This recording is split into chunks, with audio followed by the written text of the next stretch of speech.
Bismillahirrahmanirrahim. Assalamualaikum warahmatullahi wabarakatuh. Yang saya hormati Miss Era Oktaviana selaku dosen pengampu mata kuliah Teknologi Informasi Pendidikan serta teman-teman kelas G yang saya banggakan. Pertama-tama marilah kita panjatkan puja dan puji syukur kehadirat Allah Subhanahu wa taala yang mana atas berkat limpahan dan rahmatnya lah kita dapat berkumpul pada forum diskusi seperti sekarang ini.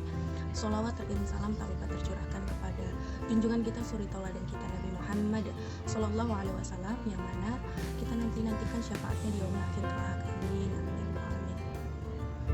Sebelumnya, kami dari kelompok 8 ingin mempresentasikan hasil kerja kelompok kami yang berjudul Prinsip-prinsip pembelajaran berbasis web.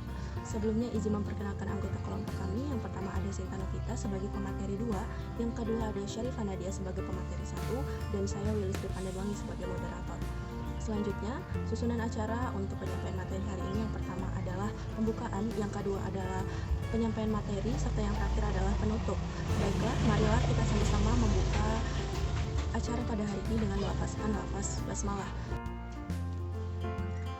Bismillahirrahmanirrahim. Prinsip-prinsip pembelajaran berbasis web. Pembelajaran berbasis web dibangun melalui beberapa prinsip yang berperan dalam menentukan keberhasilan proses pembelajaran ini pada tahap implementasi. Hal ini membuat pembelajaran berbasis web ini efektif pada dasarnya bergantung pada pandangan dan pemegang kepentingan. Oleh karena itu, sulit menentukan prinsip utama yang setidaknya harus ada dalam pembelajaran berbasis web. Di antaranya, yang pertama yaitu interaksi. Interaksi berarti kapasitas komunikasi dengan orang lain yang tertarik pada topik yang sama atau menggunakan pembelajaran berbasis web yang sama. Interaksi tidak hanya menyediakan hubungan antar manusia, tetapi juga menyediakan keterhubungan isi, di mana setiap orang dapat saling membantu antara satu dengan yang lainnya untuk memahami isi materi dengan berkomunikasi. Lalu yang kedua yaitu ketergunaan.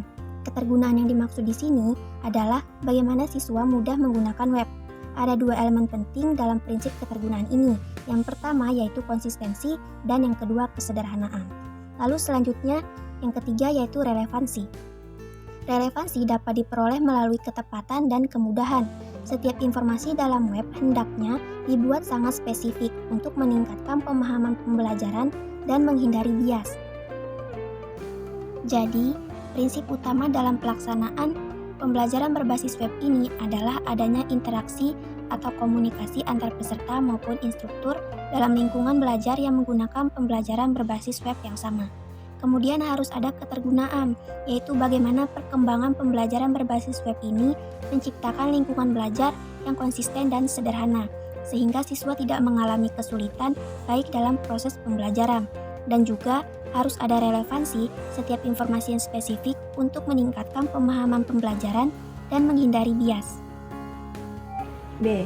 Pemanfaatan internet dalam pembelajaran. Internet adalah jaringan informasi global, yaitu the largest global network of computers that enables people throughout the world to connect with each other.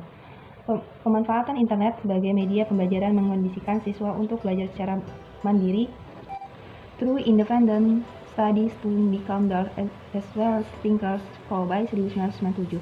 Selanjutnya, siswa dapat berperan sebagai orang peneliti menjadi seorang analisis, tidak hanya konsumen informasi saja. Siswa dan guru tidak perlu hadir secara fisik di kelas. Selanjutnya, setelah itu, bahan pembelajaran elektronik dikemas dan dimasukkan ke dalam jaringan sehingga dapat diakses melalui internet. Selanjutnya, para guru juga perlu diberikan perihal pelatihan agar mereka mampu mengelola dengan baik penyelenggaraan kegiatan pembelajaran melalui internet. Berikut ini hal-hal yang dapat difasilitasi oleh adanya internet. Yang pertama, discovery atau penemuan. Yang ketiga, communication atau komunikasi. Yang ketiga, collaboration. Baik, materi selanjutnya yaitu C. Internet sebagai sumber belajar. Teknologi internet berfungsi untuk memudahkan serta memberikan keleluasaan dalam mencari sumber ilmu pengetahuan. Internet sebagai sumber belajar alternatif selain buku memberikan cakupan yang sangat luas untuk mencari ilmu pengetahuan. Baik guru maupun peserta didik dapat mencari ilmu dalam website-website yang ada di internet dengan mudah. Misalnya guru dapat mengembangkan profesinya sebagai tenaga pengajar dengan belajar sesama tutor menggunakan internet seperti media massa. Kemudian peserta didik juga dapat mencari materi seluas mungkin dari yang ditentukan di dalam kelas.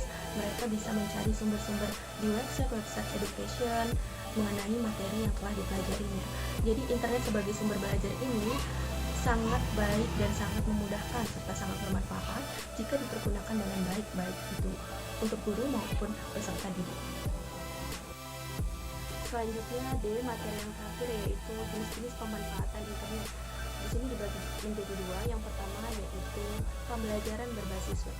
Jadi di sini bisa dikatakan pembelajaran berbasis web itu sederhananya jika kita melakukan proses pembelajaran menggunakan teknologi internet kemudian dapat dirasakan oleh peserta didik maupun guru, maka kegiatan tersebut sudah dapat dikatakan sebagai pembelajaran berbasis web.